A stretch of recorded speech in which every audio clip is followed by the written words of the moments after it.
Hi, everyone. I'm Mikey Stiller, the Chief Operating Officer and Director of Marketing for the Proctor Gallagher Institute, and I have the pleasure of being your host for our second Good News Q&A webinar with the legendary Bob Proctor.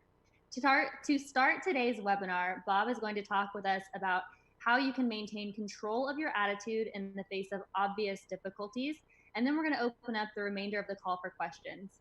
Without further ado, here is the foremost authority in the personal development industry, the law of attraction, paradigms, and how to think into the results you want in your life, Bob Proctor. Hello, y'all. Thank you, Mikey. And welcome, everyone. I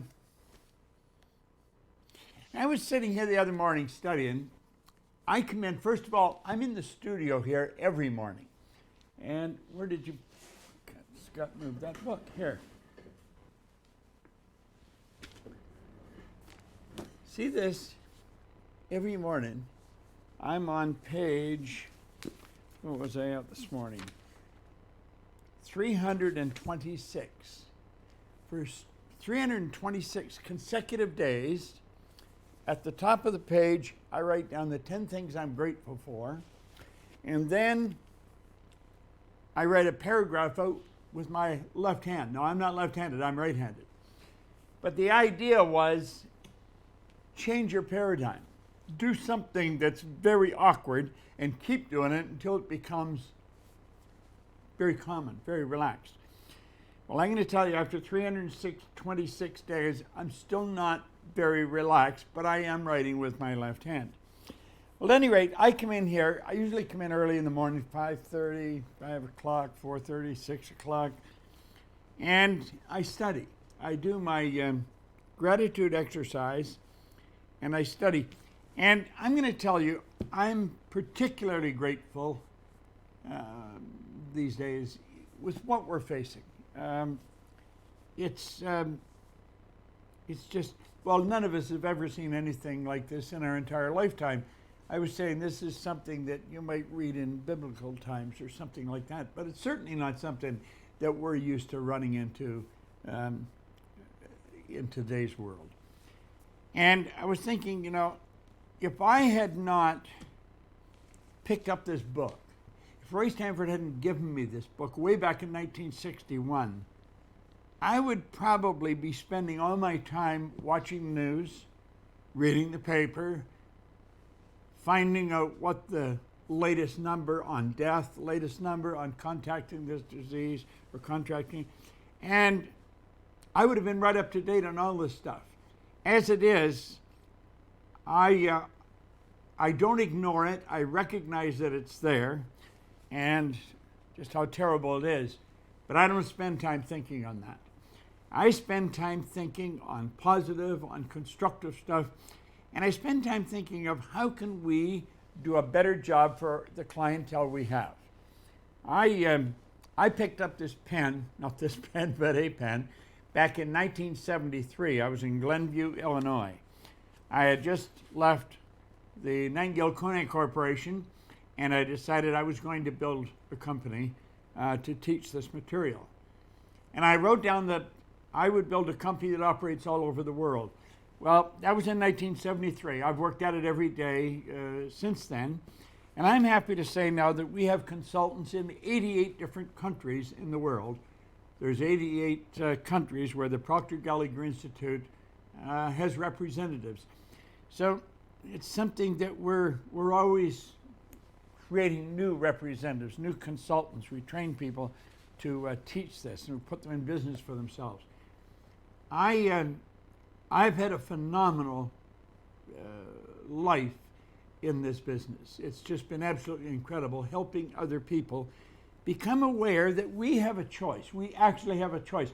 Now, you know, you hear that and it sounds so simple and it's almost trite, but very few people really understand that. Way back, I think it was around 40 or 50 years ago, there was a book written called Your Greatest Power by J. Martin Coe. And your greatest power is your power to choose. We can choose what it is we want to think about. We can choose what it is we're going to be talking about. And rather than spend all of our time focused on something that you cannot change and I can't change. Let's work on things that we can change. You see, we may not be able to change what's going on outside of us, but we can change our perception of it. We can look for the good in it. I mentioned on the last call I did, Michael Beckwith shared something with me. It was one of the greatest lessons I've ever learned. And Michael Beckwith's a very bright guy. And he shared something with me that I have just shared with all kinds of people since then. He said, when anything happens in our life, there's a 3-step approach to it. Doesn't matter what it is. If you will look at it and say, it is what it is, accept it. It's either going to control you or you're going to control it. The second step, harvest the good. And the third step, forgive all the rest. Now think about that for a moment. You're not going to change this pandemic. You're just not going to change it. I'm not going to change it. But we can change our perception. We don't have to focus on the terrible part of it. There's some good going to come out of this. There has to be, because there's nothing that's all bad. The universe operates by law, and one of the laws is the law of polarity, and that law decrees that everything has a positive and negative. In fact, if we just look here for a moment, if you can put this on the screen, Scott. There you go. Everything, first of all, it just is. It is neither negative or positive. We make it what it is. We make it what it is. Doesn't matter what it is, we make it what it is. The truth is, it just is. And then we can see the good or the bad in it. That's up to us. We have the ability to choose. Well, it is what it is, accept it. It'll control you or you'll control it. Number 2, harvest the good. There's good in everything. And number 3, forgive all the rest. Now, that was one of the best things I've ever learned. And I was saying here, what we want to do is maintain control of our attitude, and while we're facing obvious difficulties. You're going to have difficulties all the way through your life. And if you don't learn how to work with them, handle them, you're going to lose. Now, I was losing until I was 26. And then I was given this book. Now think, I had no formal education. I had absolutely no business experience. I had a bad work record, and I was going nowhere. And the man said, if you will use this book, if you'll do exactly what we tell you, do exactly what this man suggests. This is Napoleon Hill's book, Think and Grow Rich. He said, you can have anything you want. Well, now, I didn't believe that. I've earned millions of dollars. I have a company that operates all over the world. The Proctor Gallagher Institute, as I just say, is in 88 countries. Sandy Gallagher is my partner, and we operate with pretty well the same idea, where we want to go and what we want to do, and the company just keeps growing and trying to do good everywhere we go. And we want to teach this to as many people as possible. And so I found one of the best ways of teaching this through questions and answers. I can go with what I think you should learn, but if you ask a question, if I know the answer, I'll give it to you. If I don't know, I'll tell you. But if you've got a question, hopefully along this line, hopefully I can help you with it. Or recommend a good book that you can get. If you can go online, you can download. I wrote a book in 1984. I've written a few books, but in 1984 I wrote the book You Were Born Rich. And the truth is, everyone's born rich. Most people are just a little short of money. You can download You Were Born Rich. It's free. I think if you look online there, they'll give you a link of where you can go. If you happen to be stuck, I mean really stuck, and you don't know which end's up or which way to go, let one of our people help you. You can just leave your information, and we'll have one of the coaches call you and talk to you. You know, sometimes if somebody else looks at our problem, it'll shrink. Somebody else, it'll shrink. It's the way we're looking at it, and if we keep focused on it, it keeps growing in our mind. Where somebody else focuses on it, they may be able to help us solve it just like that. So if you'd like somebody to spend a few minutes coaching you, or possibly if one of the consultants who recommended you come on this call, get a hold of that person, because they have materials and they've got suggestions that can help you. Now, Mikey, if you've got some questions, why don't we get busy? Sure thing. I've got lots of questions here, Bob. The first Good. one, Good. how can I overcome the how when working on my goal? Sometimes it overcomes me, especially right now. On how are you going to get there? Well, Yeah. first of all, you don't have to know how. When I sat down, I said, I'm going to build a company that operates all over the world. I had no idea how I was going to do it. Look at this for a moment. Scott, if we can throw that up on the screen, how do we get that up there? Here we go. Let's suppose this X represents where we are. And let's suppose the star here represents where we're going. Now, what we're doing, let's say these lines represent levels of vibration or consciousness or frequencies. Well, we just want to start moving in that direction. Now, you don't know how to get there, but if you're focused on going there, what's the first thing you can do? What's something you can do right now? It's this step you're looking at right now, because that's all you got anyway.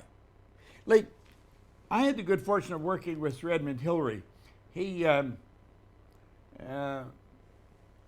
the first person to stand on top of the world, the first person to climb Mount Everest.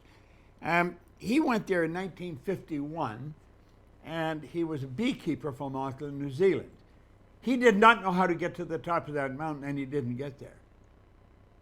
He went back in 1952. He failed again. He couldn't tell you how to get to the top of the Mount Everest until 1953 when he got there.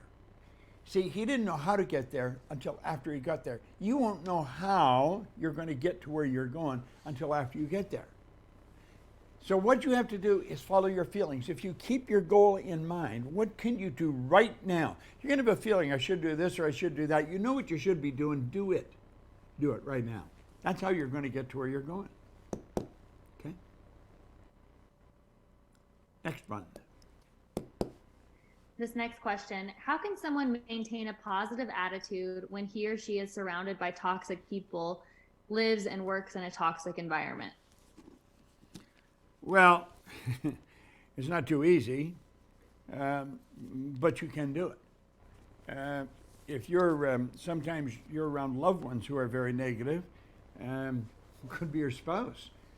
If you will take the people that you spend a lot of time around, if you've made up your mind you're going to stay in that environment, then you're going to make up your mind you're not going to let the environment control you, you're going to control you. You are going to control you, but you're not going to let the environment control you.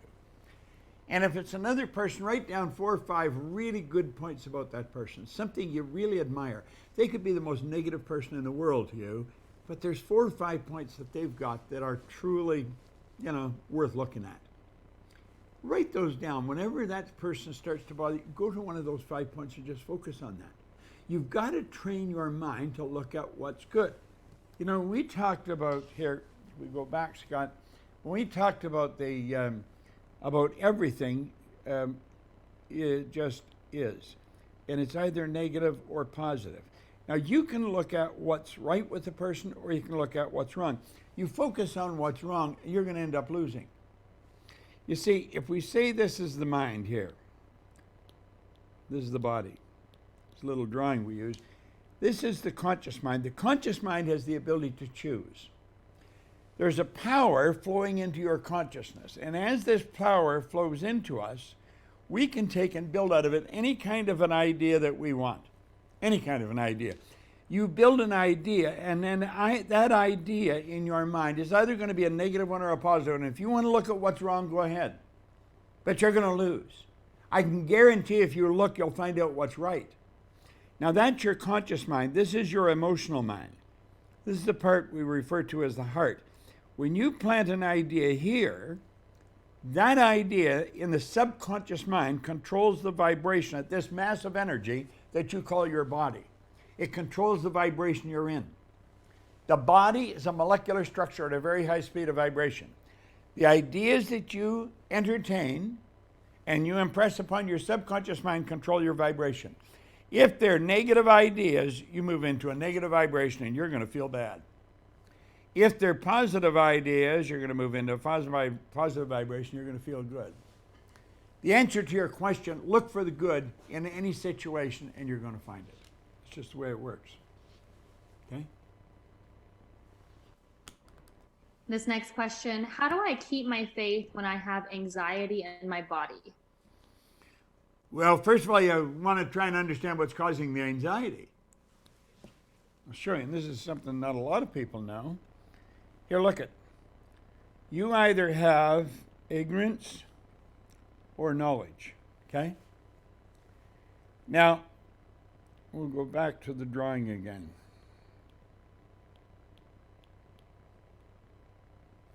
If you're taking notes, definitely write this down. Now remember we said everything's either negative or positive. You have the ability here to think. And you can think anything you want.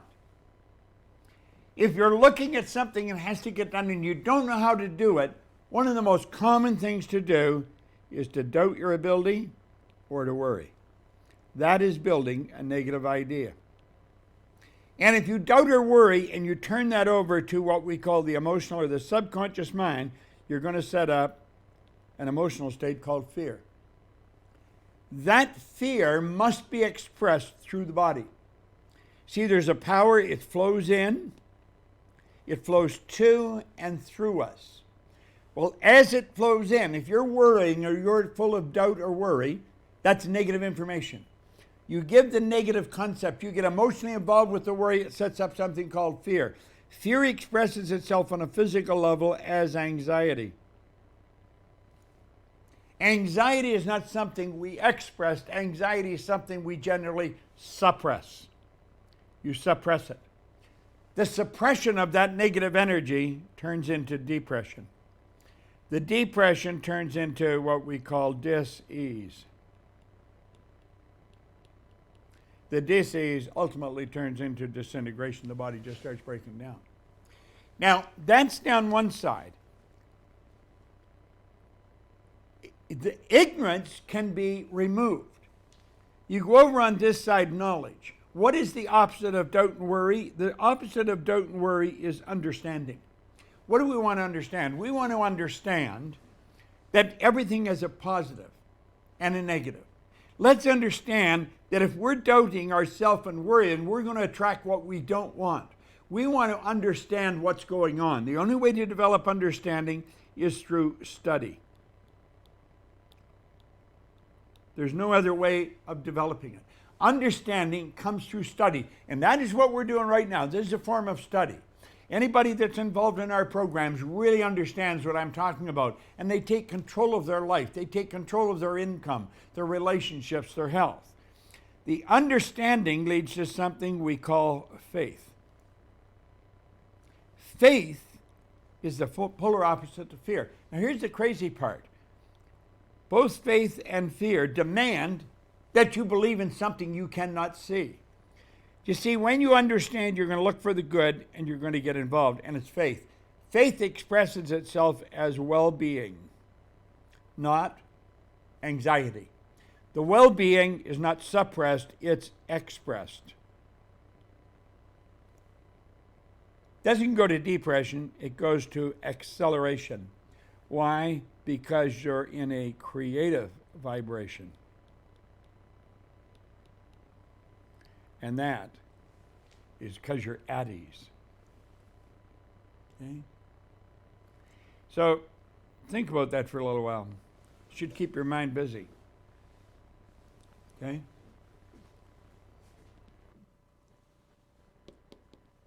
Bob, this next question, how can we deal with the flood of news in the media without getting scared, especially the many different expert opinions about the breakdown of the economy?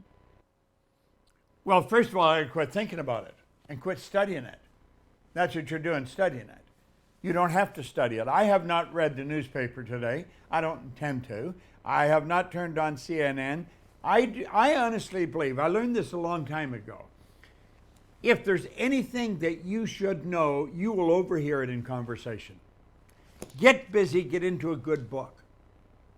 The time you're spending on here, we're not going to be talking about all those bad statistics. We're not going to be. We're going to be talking about something good. Talking about something that'll make you happy. Here's a book that I've got here. Sandy Gallagher gave me this. It was Attaining Your Desires. This little book was written in 1920. It's a phenomenal little book. I've been studying it for the last month. It's really a great little book.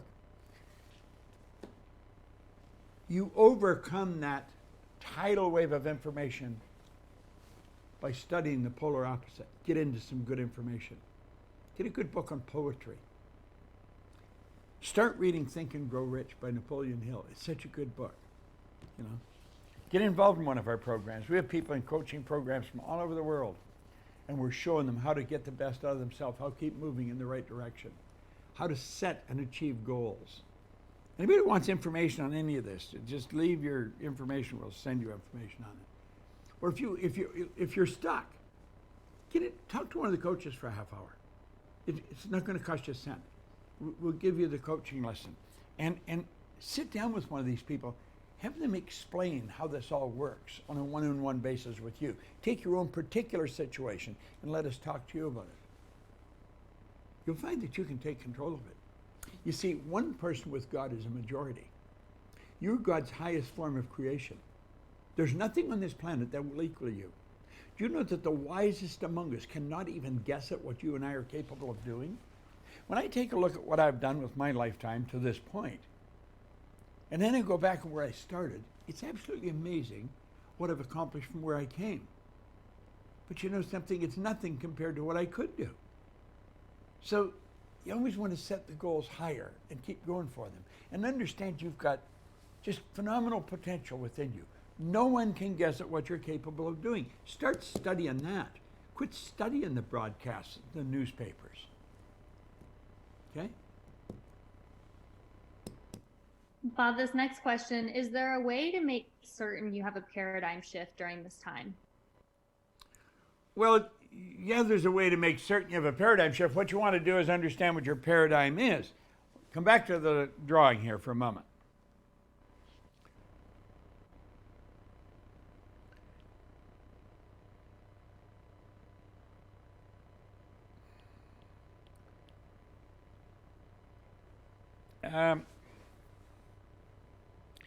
Your subconscious mind will accept anything you give to it. Let me try it a different way. When you were a baby, this is how you arrived on the scene. Your subconscious mind was wide open. Whatever was going on in your outside world was going right into your subconscious mind. That's why you learned the language you learned. Now think of this. If you'd been taken out of your home, and let's suppose you're taken out of an English-speaking home in New Jersey and placed in a Chinese home in the suburbs of Shanghai, you would probably grow up fluent in Chinese with no knowledge of the English language. You would grow up eating Chinese food in the total Chinese culture. Meanwhile, you could have a brother or sister that's growing up in that English-speaking home in New Jersey. Both come from the same parents, totally different programming. Now, there's programming in there that's genetic. That's why you look like some of your relatives. If you think on where you come from, first of all, a little particle of energy from mom and a little particle of energy from dad came swimming along, and bingo, they were in resonance, and that became the essence of you.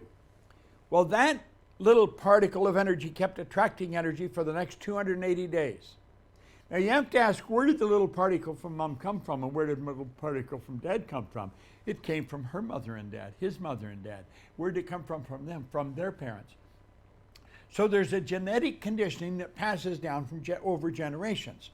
Now, this genetic conditioning is very powerful. It's the DNA from the parents that's programmed right into your genes. So there's this genetic conditioning, and then what I'm talking about here now with this little drawing, that is environmental conditioning. Then it's coming in here. Now, as this goes along, there's an idea or a program being built in here we call it a paradigm. Now, the paradigm is nothing but a multitude of habits. It's a multitude of habits. As time goes on, here we'll come back now, the conscious mind begins to develop. However, the paradigm's already there. And you've reached an age now where you can see, hear, smell, taste, touch. You've got intellectual perception or intellectual faculties. You have perception, the will, reason, imagination, memory, intuition. All these are higher faculties that operate here in the conscious mind. Now, as this power flows in, we can use these higher faculties and we can build anything we want. But generally, the way we think, the thoughts that we think, are thoughts that are generally in harmony with this paradigm. If this paradigm is predominantly negative, the thoughts we think are predominantly negative. You see, part of that paradigm is the image that you have of yourself. This was built at a very early age. So the paradigm is a multitude of ideas, both negative and positive. Now, if there's more negative than positive, that'll show up in the results. If it's more positive than negative, that'll show up in results. If you watch the way people habitually live, the way they habitually act, study your own behavior. When you wake up in the morning, how do you behave? There's a program that's being expressed. It's called your paradigm. It's your habitual way of living, your habitual way of acting, doing what you do. Now, when you talk about changing your paradigm, you may say, what's one or two things I really want to change? I'll give you a good suggestion. Change the ideas that you're focused on. The outside world is causing you to want to look at the negative.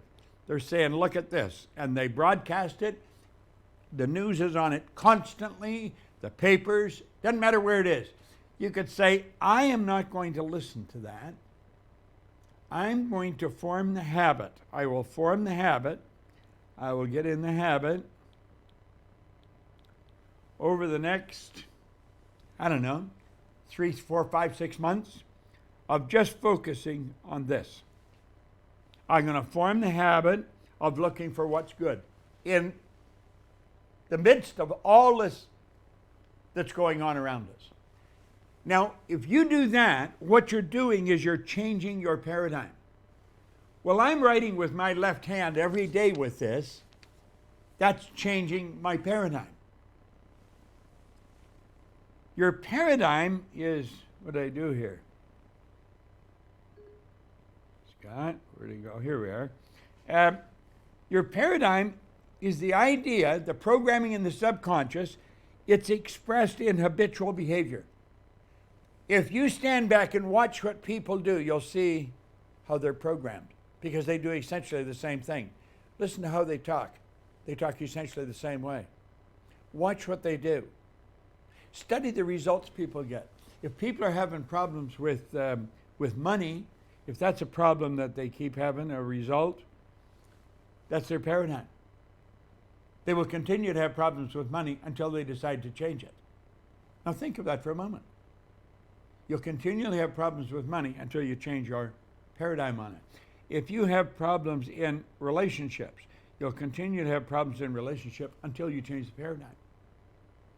If you have problems getting along with other people, you'll have problems until you change the paradigm. We have a tendency to look outside as being the cause of the problems outside. The cause of the problem is not outside at all. The cause of the problem is inside. It's in the paradigm. Paradigm is a multitude of habits that are fixed in the subconscious mind that control our habitual behavior. Okay? Hope that helps. That is very helpful. Our next question is, a lot of people are having to start over right now. What would you recommend to start working on during this time to earn income and develop your mindset? Well, I've said many times, if people ask me if I were starting over, what would I do? I would go into network marketing. I really would. I was talking to some people the other day, and they said they were in massive momentum. It was just getting so busy. I think network marketing is a great thing. I'm not a network marketer. I've been in this business as long as network marketing has been going. And network marketing started about the same time I started. And it had been going for a while. But I think it's a phenomenal way people can work on their own. They decide what they're going to earn, decide where they're going to work. It's just a great concept. And if I were out of work right now, if I was in a position where I was laid off, I would look for somebody that's doing very well in network marketing, and I would ask them to show me what to do. That's what I would do. Don't just go to anybody. Thanks, Bob. Go to somebody that's very successful. Do a little research. There's a lot of very successful people. Okay? This next question, knowing and embodying things are very different. How can we develop a deeper awareness of self? Oh, well, develop a deeper awareness of self. You've got to continually study what we're talking about here. You see, first of all, let's take a look at this. Now, first of all, you are a spiritual being. You live in a physical body. You've been gifted with an intellect. Now, spirit is omnipresent. Spirit's 100% evenly present in all places at the same time. Your spiritual DNA is perfect. In fact, that's what I'm writing every day with my left hand. I'll read it to you. I'm so happy and grateful now that I realize my spiritual DNA is perfect, and that perfection is within me. I begin each day looking for areas of my life where I want to see that perfection expressed habitually. That's what I've written every day, 326 days. And I'll continue to do it for the rest of the year. We're spiritual beings. Now, spirit is omnipresent. I don't care what you're studying. I don't care what religion you belong to. It's Christian, Hindu, Muslim, Jew. It doesn't make any difference. They'll all tell you God is 100% evenly present in all places at the same time. Spirit's omnipresent. Now, and we live in a physical body. Now, I've got a dog that lives in a physical body, and if spirit's omnipresent, that spirit has to be in that dog. They'll say, well, no, the spirit's not in the dog. So what are you going to say? Spirit's omnipresent everywhere except Bob's dog? I don't think so. Spirit is omnipresent. It's 100% evenly present in all places at the same time. Now, spirit manifests in physical form. The difference in you and I and everything else on this planet is right here, the intellect. I mentioned it earlier. It's perception, the will, reason, imagination, memory, and intuition. Okay? Now that's what separates you from all the rest of the animal kingdom. Archibald MacLeish, a Pulitzer Prize-winning playwright, had a character stand up in a play one time and say, the only thing about a man that is a man is his mind. Everything else you'll find in a pig or a horse. He was right. They don't have these higher faculties. It's these higher faculties that give us the ability to choose. Now look.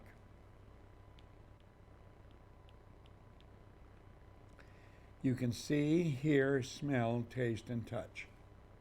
And they are like little antennae that pick up information from your outside world. And as that information flows in, you're getting information from outside. This power that flows in,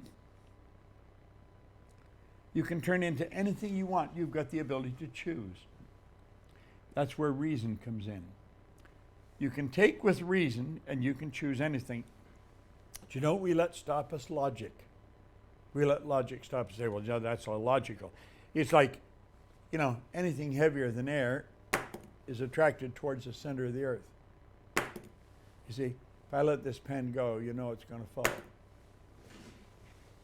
That didn't stop the Wright brothers of introducing us to a new kingdom. Edison illuminated the world. Do you know why? They got an idea here in their conscious mind, and they say, I am going to execute, I'm going to make that happen. And that's what you want to do. That's what our company is all about, helping people build dreams. I have something here. I've got to read it to you. Where is it? I love this. It was just something I was working on a presentation with this in it.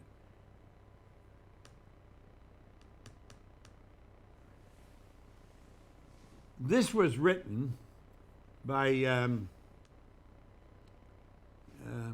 T.S. Eliot. They made a movie on his life, Lawrence of Arabia. If you've never watched the movie, get it and watch it. Lawrence was an officer in the British Army, and he went to Arabia to fight with the Arabs, and he distinguished himself there. But he wrote something about dreaming. We dream. He said, all people dream, but not equally. Those who dream by night in the dusty recesses of their mind wake in the day to find that it was vanity. But he said, the dreamers of the day are the dangerous ones, for they may act their dreams with open eyes to make it possible. This I did. I think Chris Terry when I read that. All people dream, but not equally. Those who dream by night in the dusty recesses of their mind wake in the day to find that it was vanity. But the dreamers of the day are dangerous men, for they may act their dreams with open eyes to make it possible. This I did. Now that's what Lawrence of Arabia said. I adopted that. I dream by day. This I did. That's what our company is. This is what our company is. That's what Sandy Gallagher and I sit and we brainstorm together, building ideas. That's what you want to do. Now just see if we come back here for a moment. You have the ability to build any idea you want in your mind. And if you will take that idea and begin to get emotionally involved with that idea changes the vibration you're in, which changes the way you act, which changes what you attract to you, and that changes the results. You see, the law of attraction is a secondary law. The Secret talked a lot about the law of attraction, but it's a secondary law. The primary law is the law of vibration. The law of vibration decrees everything moves, nothing rests. This body is moving. My body and your body is changing at a rate of about 50 million cells per second. So it's bringing in energy, it's casting off energy. You can actually photograph the energy leaving your body. Well, let's make sure that it's moving into a positive vibration. Let's make sure the idea that dominates our minds, one we choose, it's a positive idea that we choose. We are not going to let the negativity of the present day dominate our thinking. I don't care how dominant the news media wants to make it. It is not going to control my thinking. I'm going to control my thinking. I will keep reading these books. I'm listening to recordings, and I get on the phone and I mastermind with people. Think about it. What's the next question, Mikey? I probably get off track on that. I get in a little bit of a soapbox there. This next question, how do you avoid drifting on your goals? How do you avoid drifting? Yes. Okay, well, let's come back here to the drawing for a moment. Now, we talked about it. It's through reason and probably imagination that enables us to build the picture of what we want. Now, remember I said there's perception, the will, reason, imagination, memory, and intuition. The will gives us the ability to hold one idea on the screen of the mind to the exclusion of all outside distractions. When John Kennedy asked Dr. Wernher von Braun what it would take to build a rocket that would carry a person to the moon, bring him back safely to Earth, von Braun answered it in 5 words: the will to do it. In other words, you got to have a strong enough will that you'll hold that idea on the screen of your mind to the exclusion of all outside distractions that want you to drift. Andrew Carnegie was Napoleon Hill's mentor. He's the one that commissioned him to write this laws of achievement that the Think and Grow Rich came from. He said, any idea that's held in the mind, now come back here, look, any idea that's held in the mind, that's emphasized, that you continually think about, that's emphasized, that's either feared or revered, will begin at once to clothe itself in the most convenient and appropriate form available. You see, that idea must move into form because that's one of the first laws of the universe, is the perpetual transmutation of energy. Energy is always moving into form.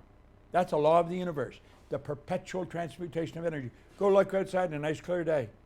You'll see in no thing, you'll see a cloud formation start to form. If you stay there long enough, the cloud will get dark, it'll get heavy, and water will come from it. Energy moves into form, through form, and back into form.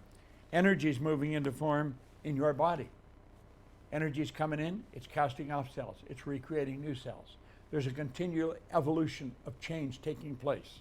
It never stops. Hold the idea with your will. The will is the mental faculty that gives you the ability to concentrate. If you will do this. Want to learn to concentrate? Draw a picture, just draw a dot like that on the wall opposite your favorite chair. And when you sit down, concentrate on that dot. Just concentrate on that dot. Keep focused on the dot. Now, when you find your mind wander, don't worry about it. Bring it back to the dot. The more you concentrate, the more you can concentrate on that dot, the more you'll be able to concentrate on anything. See, when you learn to concentrate on one thing, you can concentrate on anything. That is because you're strengthening your will. That's that mental muscle that gives you the ability to stay focused so your mind doesn't drift. Okay? Next one. Here's a great question, Bob. Is now a good time to start if someone wanted to become a Proctor Gallagher consultant, given so many people are out of work? I think now is the best time in the world to do anything. Do you know, it's a strange thing. When most people are out of work, we're busy. We are really busy. Sandy and I got together on the phone when this all started. And of course, everybody's talking about people are going to get laid off and this and that. And I said, let you and I make a commitment to ourselves. No one gets laid off. Let's make a commitment to ourselves that we will keep growing. We will keep growing. We will keep working. We will keep helping people all over the world. That's exactly what we're doing. Listen, now is the best time to do anything. Here's a sand timer. I have it sitting on my desk, okay? Now let's look at this for a moment. The sand in the top of this glass represents the future. The sand in the bottom of the glass, I just turned it over so there's not much there yet, represents the past. This sand in the bottom of the glass represents the time since I started to talk about this, because I just turned it over. There's sand there. You're never going to get that time back, ever, never. Now here's the point. You don't know how much sand you have in the top of your glass. You don't know. You do not know. I tell a story all the time. You may think you have a lot of sand there. You may only have a little. Then again, you may think you have a little. It may turn out you have a lot. When I was a little boy, my grandmother would have been around 60. She was a very old lady. Now, I've since changed my perception of what's old. But at any rate, Grandma would be saying, I'll soon be gone, dear, I'll soon be gone. Well, we didn't want her to go. We loved her dearly. I mean, Grandma was like an angel. She lived with us. But it got to a point we thought Grandma was never going to go because she was always saying, I'll soon be gone, I'll soon be gone. Grandma didn't leave us until she was 94, and just one night the angels came and took her away. Grandma was gone. Grandma thought she only had a little sand. She actually had about 34, 35 years left. Now, I chummed around with a young guy named Bob Yates in the Beaches area of Toronto. Bob and I were, as they say, thick as thieves. We did everything together. And Bob was a little ahead of me, and he got a little bit of a panel truck. It was like a car that was open at the back. And he started to do work. He was only 16. Still going to school, but doing carpentry work and painting and everything. He was coming in the Kingston Road Highway. He had 16 gallons of red paint in the back of his truck, and he hit the abutment of a bridge, a concrete bridge. There was paint all over that bridge for many, many years. Every time I went through there, I'd see it. Bob's life, boom, like that, was snuffed out. If you had asked Bob that morning how much time he had left, he would have said a half a century for low. He didn't have a half hour. He was only 16. Here's Grandma at 60 saying, I'll soon be gone. She was there till 94. Bob at 16, it was all over. Now here's the point. You don't know how much sand you have left in the top of the glass. You can't do anything about what's in the past. If you want to do something, you do it right now. Don't put it off. Make a decision. And there's only one prerequisite for making a decision, and that is, do you want to? That is the only prerequisite. Do you want to? If you want to, the way will be shown. You don't have to know how. In fact, if you know how, you're probably going sideways. When do you make a decision? Right now. That's all you've got is right now. Okay? And I'm going to tell you, be joining a great group of people. We've got some phenomenal people in 88 different countries. It's really great. Next one there, Mikey. This next question, is it possible to return to old habits after altering the paradigm? Or does that mean if you return to old paradigms that the original paradigm was never really altered? It's a good way of putting it. Both your answers could be the same. Yeah, you can go back to old habits. You can. And the paradigm might have been altered, but not strong enough. See, when you're altering the paradigm, here's what you want to think about.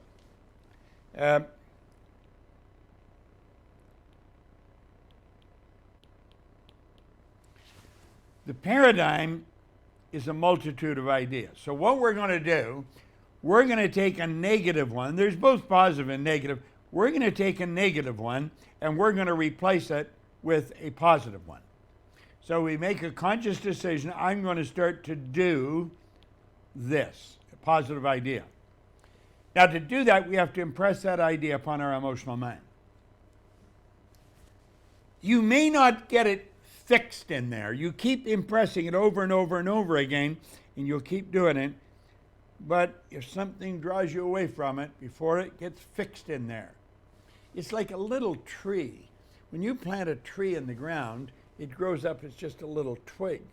And you could take 2 fingers, pull that tree out of the ground. But leave that seed there working for a while, and that root takes and grows right out. That's what happens with ideas. They have a strong root base. They're difficult to break or difficult to change, but you can change them. So the answer is, maybe you didn't make the change strong enough, and you've just gone back to the old one. Make up your mind that isn't going to happen to you. If you're going to change it negative for a positive, make sure that the change is permanent. Okay? All right, this next question. What's the difference between materialization and manifestation, and how do we apply it in daily life? Well, there isn't any difference. The materialization and the manifestation, you're talking about exactly the same thing. And how do you apply it in your life? Well, here it is here.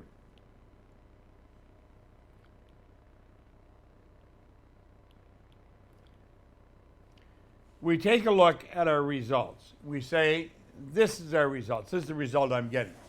And then you're going to say, I want to change this. And we're creative beings, so we take this power that's flowing in and we build a beautiful idea. Now, what we want that idea to manifest in results. We want it to materialize. Now, for it to materialize, we've got to get emotionally involved in it. And you may be emotionally involved with that for quite a while before you see any sign of it on a physical plane. It isn't a matter of just take the idea, plant it, and it happens. No. I have worked on an idea for a year, and there's no sign of it materializing. Absolutely none. That doesn't stop me. I just keep going because I know by law that idea must materialize. If you keep feeding that idea, you keep feeding it, it's got to happen. That's an absolute law.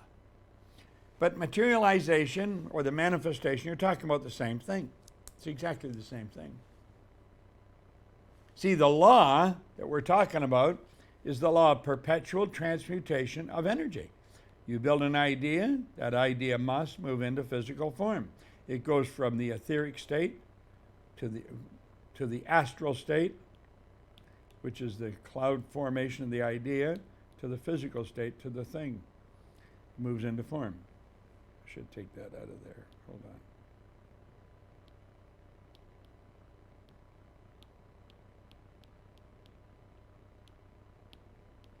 Where the hell did that go? I lost it.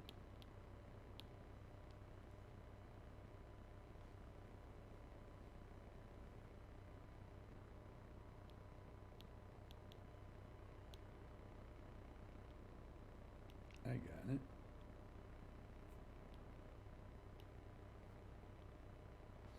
There we go, yeah. See, it goes from the etheric state here to the astral state, the idea, to the thing, to the physical result. So it's from the etheric, from just pure, unadulterated spirit, to the intellect, to the physical. We live simultaneously on three planes of understanding. You're a spiritual being, you have an intellect, and you live in a physical body. We're creative beings. That's why we're creative beings. We're creating God's image. We can literally create. And we do. Now, creation isn't, we talk about creation, you're not making something out of nothing. You're causing energy that's in an etheric state to move into physical form. So we give it form through the idea. And by holding the idea, it must manifest in physical form or results. Okay? Yeah. Now here's the point. No one knows what the gestation period is for an idea. You build the idea in your mind, no one knows how long it takes for that idea to move into form. But we do know one thing, it must move into form. That's a law. So just because it's not happening as fast as you think it should, that doesn't mean it's not going to happen. Okay?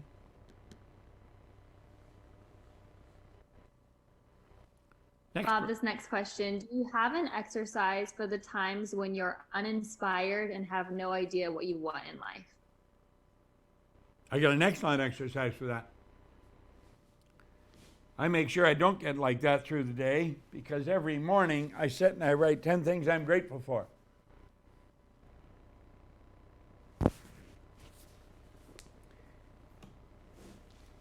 If you're uninspired, you have a mental problem. Okay? There's a mental problem.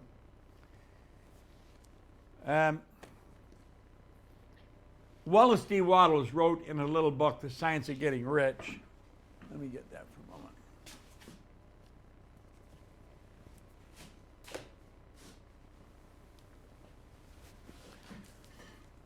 Here's an original of The Science of Getting Rich. My dear friend Mary Morrissey gave me this, and here's by the same publisher Sandy gave me Attain Your Desires, Genevieve B. Rand. But at any rate, The Science of Getting Rich, I'm going to find it. Where is that chapter?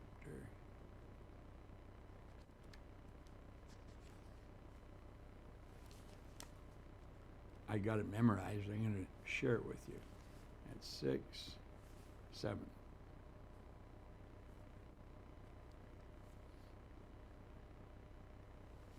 Now listen to this. The whole process of mental adjustment, that's what you want, a mental adjustment, and atonement, can be summed up in one word, gratitude. The whole process of mental adjustment and atonement can be summed up in one word, gratitude. If you find yourself uninspired, just nothing's going, nothing firing upstairs, sit down and think, what have I got to be grateful for? My goodness. I mean, you can make a list that you can spend all day writing it. I am so grateful for our studio here at PGI Studio. Do you know what I've got here is a television station. I can broadcast all over the world from here. I have multiple cameras. I have a young guy, Scott Edwards, who set a goal to working with me when he was 13, when he first saw The Secret. He's 26 today, and he's in our control room. He is the studio controller. He runs this place. He's just absolute genius kid, and pleasure to work with. I am so grateful for this studio. We were talking about it, and Sandy said, let's build it. I said, yeah, let's. So we've got it. We can broadcast multiple cameras, broadcast all over the world. I get a 16-foot green screen behind me. I can go and press a button, and out of the ceiling will come a green screen. I should show you. Look.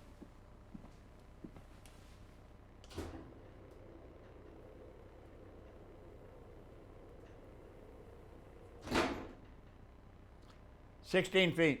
It was right out on the floor.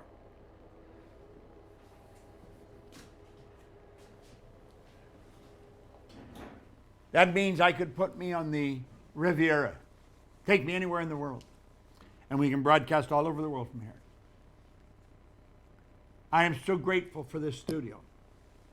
I'm grateful for Sandy. I'm grateful for my family, for all the things in my life. You start writing out what you're grateful for. I guarantee you'll start to get inspired. Okay? Next one there, Mikey. All right, this next question, how do we train persistence? I'm a great starter, but I struggle to keep it up. Tell you exactly how to do it. Tell you how I did it. I was driving to the airport one time with John Canary many, many years ago. It would have been in the 60s. I don't know, 66, 65. And the two of us were talking. We said, what is one quality that sort of above all the others? And we arrived at the conclusion that persistence was. He said in here, he said, there may be no heroic connotation to the word persistence, but he says the quality is to the character of the human like what carbon would be to steel. Now, I'm going to share this with you.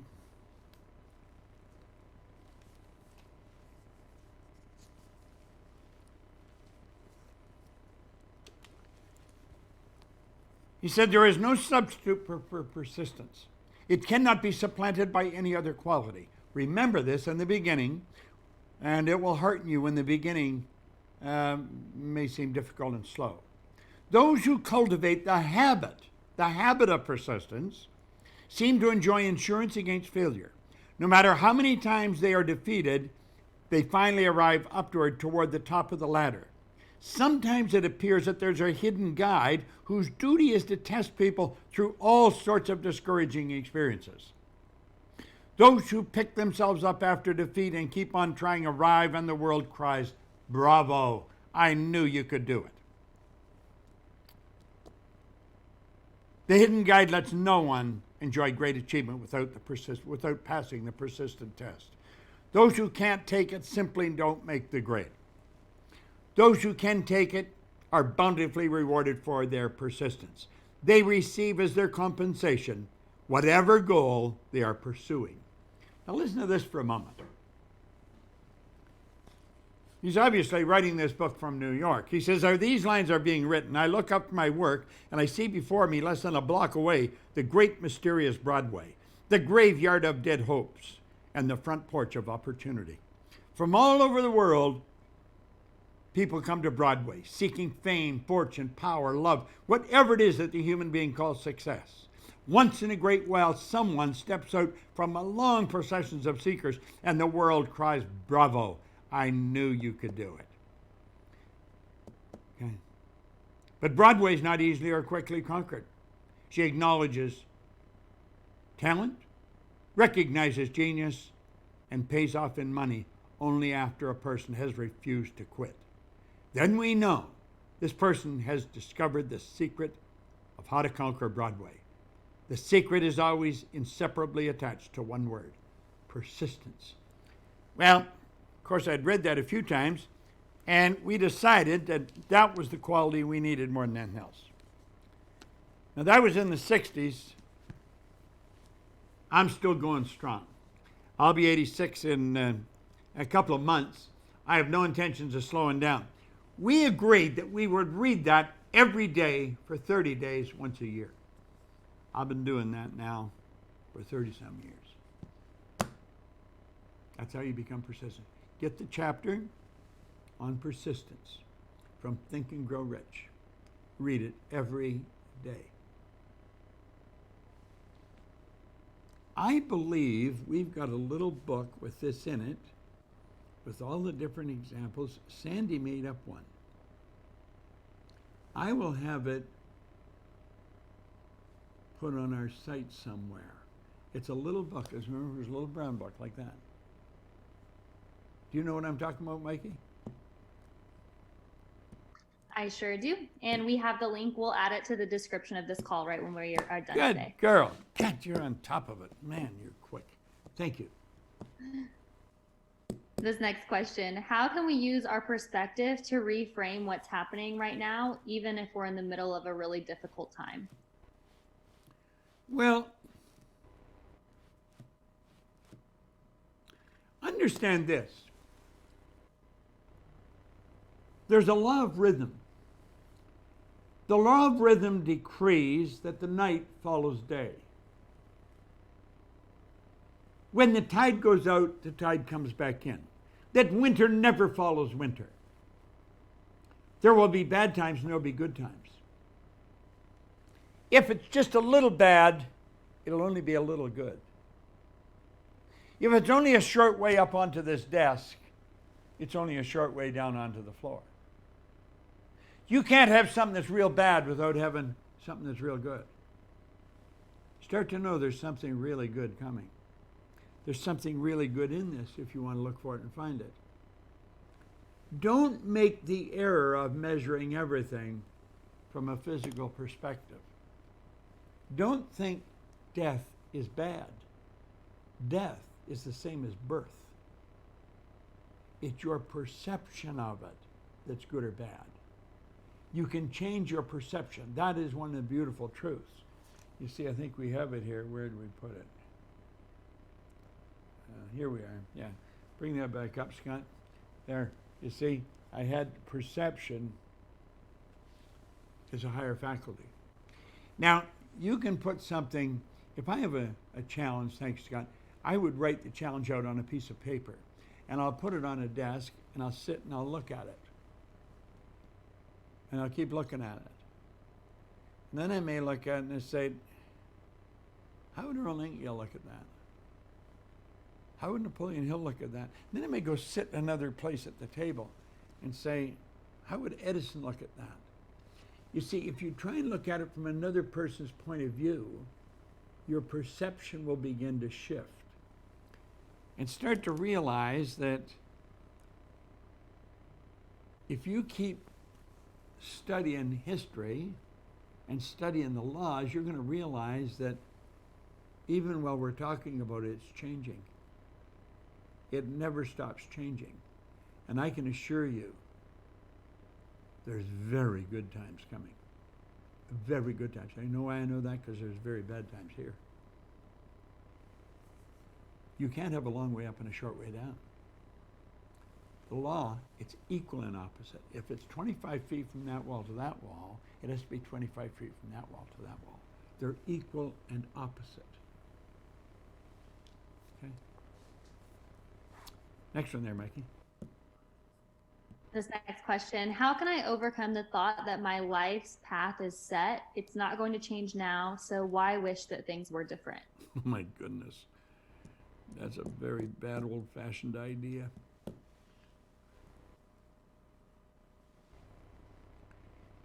You know, I'm looking at this quote by Lawrence of Arabia.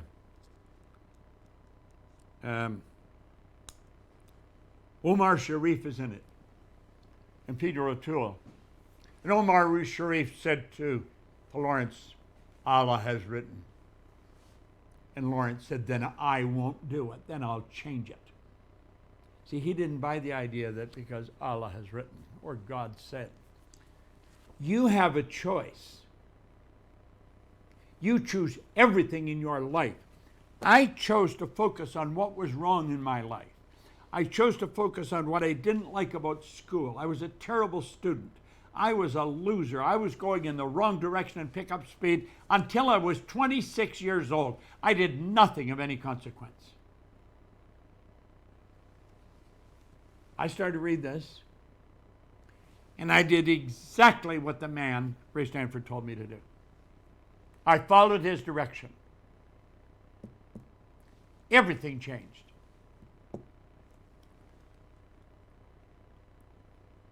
I coach people periodically. I'll tell them, if you do exactly what I tell you, I'm going to show you how to win. Because I'm going to tell you to do things that I know work, because I've done it. But you've got to do exactly. See, Go to a person that's winning.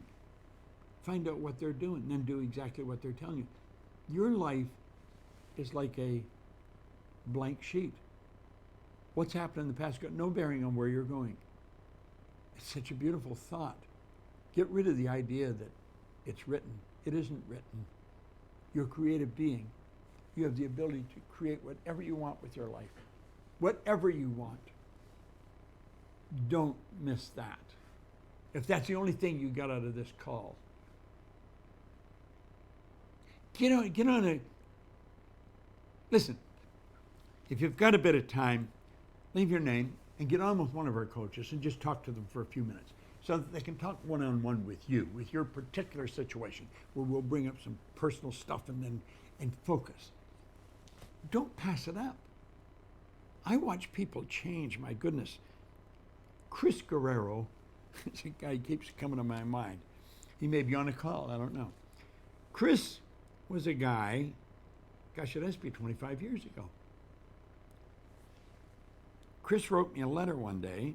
He got in our coaching program and he said, Bob, I had to put a couple of credit cards together to go to the coaching program. But he said, I want you to know I just had my first $1 million month. Now, I got a letter from him here just a little while ago. It was 25 years ago that he wrote me that letter. He's earned millions of dollars. He's helped people all over the world. His whole life has changed. But I could tell you all kinds of people like that. I had a call from, or a text today from Phil Goldfine. He was saying he's never seen things better. He keeps getting great things in the mail. I met Phil. He was talking to another chap.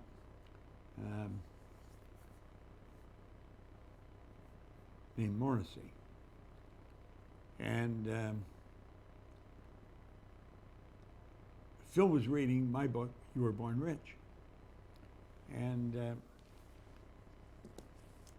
he was telling this person he was talking to, and the guy said, well, I know Bob. He said, you don't know him? And he said, no, I do know him. He said, phone him. So he said, okay, so he phoned me. And I got on the phone with Phil, and he said, I would love to talk to you. And I said, okay, well, were you talking to me? He said, where are you now? And I said, I'm in Las Vegas. And he said, could I come and see you? And I said, yeah, if you want. So he said, I'm in LA, so it won't take me long. He said, I'll phone you when I get there. So he and I met. Now, this is a little over 20 years ago now, I guess. 22 years ago. And Phil was struggling. I said, what do you do? He says, I'm a TV producer. I said, how well are you doing? He says, not that well. I said, what are you earning? He said, about $250,000. He later told me he lied. He was earning about 200. And I said, well, what do you really want? He said, I want to earn millions of dollars. I said, well, I can show you how to do that. And he said, I want to win an Oscar. I said, I can show you how to do that. He said, I want to win an Emmy. I said, I can show you how to do that. He started to look at me like, come on. And I said, listen, it doesn't matter what you tell me you want. I can show you how to get it, because everything you get by law, or you get by violating the law. Now, this is true of everyone. It's just that not many people really understand the laws. Now, that was about 22 years ago. Phil does exactly what I tell him. If I tell him, Phil, study this book, he'll study that book. He will study it until I tell him not to study it. He earns millions of dollars. Now, the average producer might do maybe 1-2 movies every 3 years. I think this past year, Phil did something like 10 or 12 movies. Earns millions, literally millions of dollars.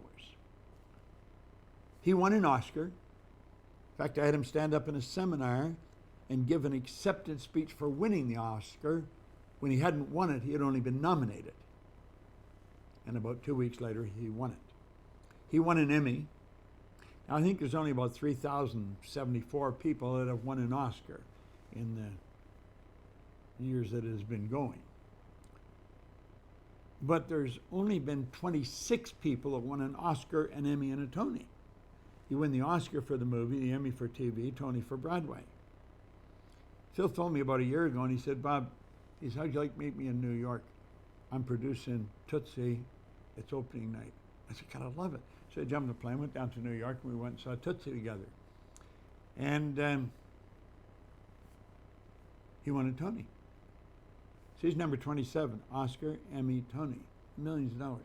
But you know something? Does exactly what I suggest. Study. Get studying this. Don't pass it up. Sit down with one of the coaches. Talk to them. Share what your situation is. And they'll show you there's an answer to everything. Listen, you couldn't have a question without an answer. That's like having an up without a down or a hot without a cold. It's the opposite side of the same thing. There'd be no inside of this room if there wasn't an outside of the room. Well, you couldn't have a question without an answer. You give us the questions, we'll give you the answers.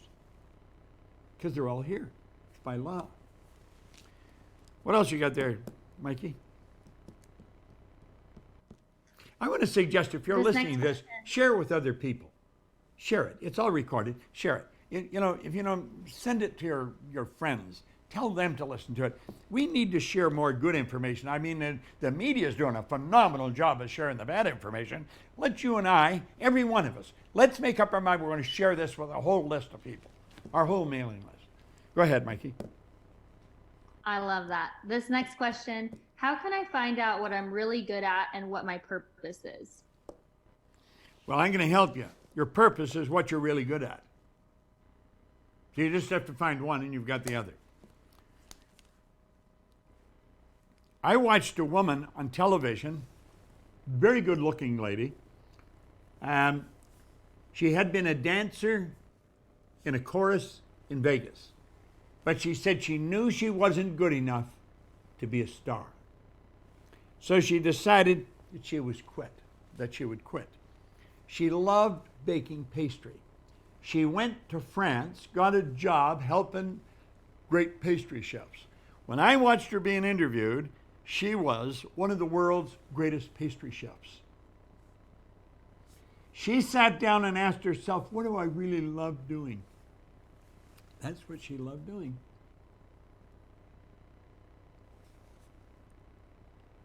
If you said every morning, take a pen and a pad, spend maybe, 5-10 minutes. You may set 15 minutes. Set your clock so the bell goes off every 15 minutes. So you get 15 minutes and ask yourself, what do I really love doing? What do I really love doing? What you love doing, that's where your purpose is. You see, I believe we're all hardwired to do something. I'm obviously doing what I should be doing. I love what I absolutely love it. Well, sit and ask yourself, what do I really love doing? Now, there's a trick here because you may think, but I can't earn any money at that. Well, let me tell you a side story. I was talking to a doctor one time in Phoenix. He was in a seminar, and he was telling me, I got to know him. He was a nice guy, and I got to know him a bit, and he told me he was going to quit being a doctor. And I said, what? You're going to quit? He said, yeah. I said, why? Well, you can't earn any money at this anymore. Well, I said, I know the profession's a little messed up, but, he says, totally messed up. He said, you've got to put in longer hours to earn less money. I said, well, that's not too good. I said, why did you become a doctor in the first place? Well, I said, I love it. Well, I said, what the hell do you care if you get paid anything for it? See, the trick in life is to have a purpose that's so big and beautiful. When you wake up in the morning, you're going to do what you love doing. Our problem is we think we've got to earn money at what we're doing. You don't have to earn money at it. If you can earn money at it, that's a plus. But I said the very fact that you earn anything for being a doctor is a plus. And I said, you've got to mix up in here. You think you go to work for money. Working is the worst way to earn money. It is the worst way to earn money. You provide service to earn money. Provide service to earn money. Now, you can be providing service when you're sound asleep. Sandy, my business partner, can be out in a horse show, but she's earning money. She's also spending it on the horses, but she's earning money while she's riding horses. I could go skiing and I could be earning money. Last night while I was sleeping, I was earning money. I know I was. Because I have people working with me on the other side of the world. They're out working when I'm sleeping. You see, you earn money by providing service. That's why I suggested if you're looking for something, for goodness sake, go find a real good network marketing company, because I think it's the best thing in the world. I really do. But again, find someone that's very successful at it. Don't just go with anybody. Find somebody successful and then do exactly what they tell you. Your purpose is what you love to do. So if you sit and ask yourself, what do I really love doing? When I was doing this business when I was in the office cleaning business, I was teaching all the cleaners this material all the time. And I couldn't figure out why I was so successful. And I was in England, and I thought, I'm going to figure out, why am I so successful? Because I was doing very well, and I couldn't figure it out. It took me 9.5 years of studying. How did my life change? I went from losing. You talk about paradigm shifts, from one side to the other. It took me 9.5 years to figure it out. It changed through the repetition of this information. Over and over and over again, I kept hitting my subconscious mind. We go on the screen here for a moment, Scott. You see? Over and over and over again, I kept planting that kind of an idea into my subconscious over and over and over and over again. And I'm doing this over a long period of time, listening to records, reading the book. Thanks, Scott. And that's how my life changed. And that's what I realized. I'm going to spend the rest of my life teaching this. I knew I had to quit what I was doing. And I made up my mind then. I would spend the rest of my life teaching this. You have no idea how long I worked for nothing, never got a cent. In fact, it cost me money. He'll work for 20 years for nothing. Now, you don't have to today because we figured it out. We should teach people how to do it. Consultants in our company, some of them earn over $1 million a year. There's no end to what you can do, you see.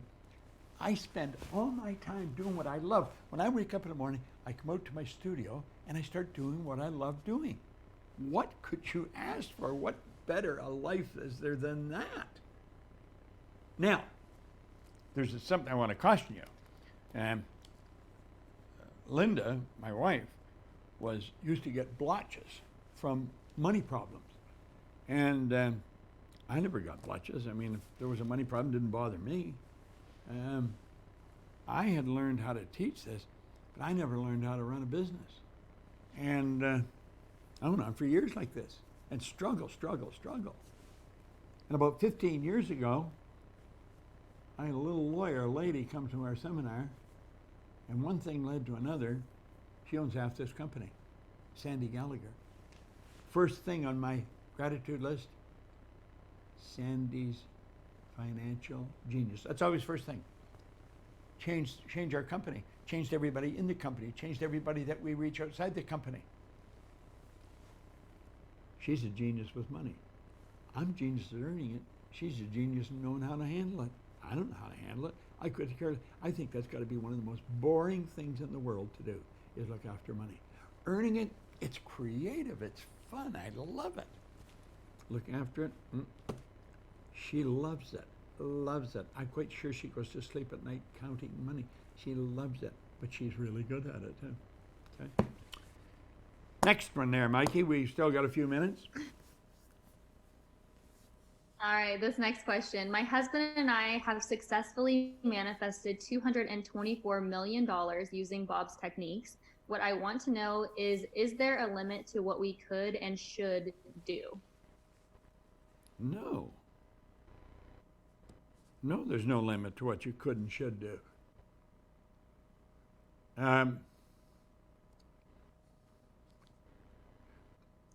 Sandy and I made a decision one day, do good with it, put it to good work. That doesn't mean you should just throw it all away. We build schools in Africa with Cynthia Kersey. Every week, every 10 days, we build a new school. Hundreds of kids are getting educated, getting nutritious food, clean water. I love what we do there. I love it. You know, there's a beautiful thing about money is you can do so much good with it. Money is it's an instrument that enables you to extend the good you do far beyond your own presence. There's no end to what you can do with money. Money's a tool. Money extends the good you can do far beyond your own presence. Think of good you want to do. Keep earning money, keep doing good. It's an instrument, that's all it is. Do good with it. Congratulations, that's good to hear. I meet a lot of people that earn millions of dollars. You see, first of all, you've got to get the idea, a million is not a lot of money. And if you think it is, you're mixing with the wrong people. A million's a little tiny bit of money. You know, it's a strange thing. This is where Sandy and I help each other. You know, we do. But I was talking to Peggy McCall on the phone one day, and she said she and Denny were out looking at houses, but the house they liked was $1 million more than they wanted to spend. And I said, well, make the $1 million look small. Well, she just loved that suggestion. It was only hours later, I get a book with a book cover, and the book cover was Make $1 Million Look Small. And I thought, that's a great idea. And then she phoned me back and she said, how be I get Gay Hendricks, Mary Morrissey, yourself, and myself, and the four of us run a seminar teaching people Make $1 Million Look Small. And we did, and we earned $1 million. Well, that's the trick. Make $1 million look small. I think Peggy and Denny learned it. They're in a house that looks more like a hotel when I look at it, but it's big millions of dollars. You see, don't think $1 million's a lot. $1 million's a little. It's only 100,000 10 times. Hell, I got a couple of friends that just went over $1 million a month. You know, think. The people you mix with have Bob, so much to do with the way you think. Mix with people that think with big ideas, exciting ideas, positive, creative ideas. Go ahead, Mikey. Sorry about that. I think there was a slight delay for a second. Okay, this next question. How do I really make this lockdown and quarantine period productive and fruitful?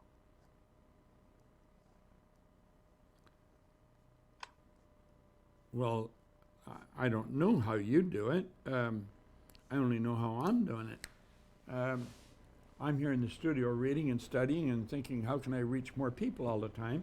And the other day said, do another call. So I'll do another call, and I'll do another one in a couple of days. In fact, I was thinking I'm going to teach something in a day or two. I'll teach something this Friday. I don't know what. I'm just thinking now. I will put it out now. But I want to teach not just a Q&A. The bulk of the lesson will be a teaching lesson, and we'll still have some Q&A. And I may even get Sandy Gallagher on the call. I mean, the woman's brilliant if we get her on here.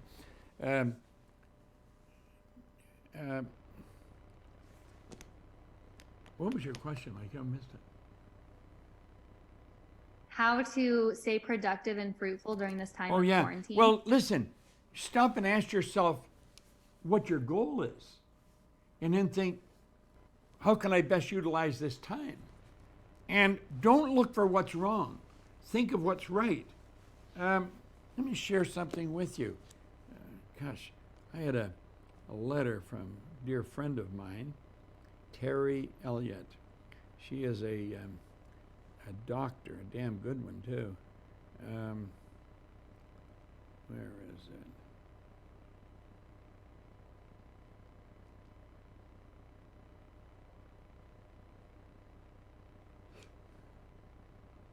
Yeah. She says, when you look for the good, you will surely find it. Traffic is gone. Gas is affordable. Bills are extended. Kids are at home with their families. Parents are home taking care of their children. Fast foods replaced by home-cooked meals. Hectic schedules replaced by naps. A nap, you know. The air seems cleaner and the world quieter. People are conscious about hygiene and health. Money doesn't seem to make the world go round anymore. We now have time. And finally, we have become closer to God and more evidently praising God every day of our lives. It seems like this COVID-19 is a reset button for humanity. Pray for our world leaders, healthcare workers, law enforcement, the people, the economy, and the decisions all of us people. Lord, we need you. I thought that was such a great letter I got from her. This is the best. I don't know the best way you can use your time. I know the best way I'm using mine. I just see a text on there from my good friends, the Pescuzzis, Kelly and Robert Pescuzzi. I will use a bit of time to call them when I get off here because I haven't talked to them for a couple of days. Listen, you sit and think. Sit and think. Maybe think with another thinker, a dear friend. Say, let's brainstorm. Maybe get 3 or 4 people and say, how can we best utilize our time? There may be something you can do every day that you've never done in the past that would multiply and that would grow and be very good. I'm getting into more creative things. I want to do more creative work. Yeah. Time for a couple more. All right, this next question. Could you give me some strategies to keep my vibration high so I stop being depressed when bad things happen? Well, first of all, play hardball with yourself. Give yourself a damn good hit and say, wait a minute. Just because something bad happened, that doesn't make me bad. I'm good. I'm God's highest form of creation. I want you to write this down. Write this down. Write it down.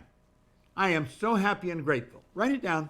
I am so happy and grateful that I am God's highest form of creation. There never has been, and there never will be, another person created that will equal me. I love my life. I'm in control of my life because I'm in control of me. I know that whatever happens outside of me has no bearing on who I am. Read that 100 times a day. Write it 100 times a day until you start to understand that what's going on outside got nothing to do with who you are. Nothing to do with who you are. Get Maxwell Maltz's book. Order it. You can order it online. Psycho-Cybernetics. He wrote it in 1960. Psycho-Cybernetics, the science of control and communication in the animal and some machines. It's a phenomenal book on self-image. That's what you want. Mikey, I want to thank you. You are a jewel. Mikey came to work with us when she was just a very young girl. She's still a fairly young girl. No, she's a young lady now. She was a young girl then. She had never worked in an office. She had no business experience at all. She was working as a nanny, not being treated properly by the people she was working for, but they were the ones that delivered her to us. That was the good part of a bad thing, you see? And she has, I think your strongest quality, Mikey, is you're inquisitive. Mikey's always wanting to learn, how's this work? How's that work? How could we do this? How could we do that? She was an assistant probably when she started. Today, she's now the COO of the company, and she's also the marketing director. And I say she's the attitude barometer for the company. If you got a bad attitude, phone Mikey and talk to her just about anything. Talk about the weather, and when you get off, you'll have a good attitude because she's got such a good attitude, and it's contagious. I want to thank you for doing a good job here, Mikey. And I want to thank Scott Edwards, who's in the control room here. The guy does such a phenomenal job. And, you know, he makes me look good. I mean, he just does everything so well. Looks like I'm doing it. I don't do that much of anything. I just got a tremendous team of people around me. I really have a tremendous team of people. And I love them. I really love them. And, you know,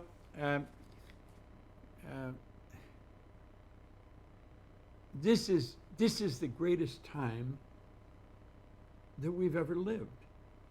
And I say that because it's probably the worst. So what we want to do is start looking for the good. There's something really great going to come out of this. And let's say a prayer for the ones who are transitioning, so that they go to spirit and continue the study, because that's what you're going to do when you go to spirit. You're just going to continue to work.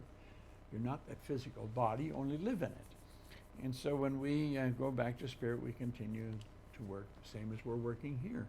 Our purpose here is to do God's work. God's work is creation. And God's always for creation, for expansion and fuller expression, make things better. So we want to make things better. I want to thank everybody in our company. We've got such a phenomenal group in the company. And I'll look forward to our next call. I'm going to do something on Friday. We'll teach something on Friday. I don't know what we're going to teach, but we'll teach something. Thank you, Mikey. Thank you, Scott. Thank and thank you all of you.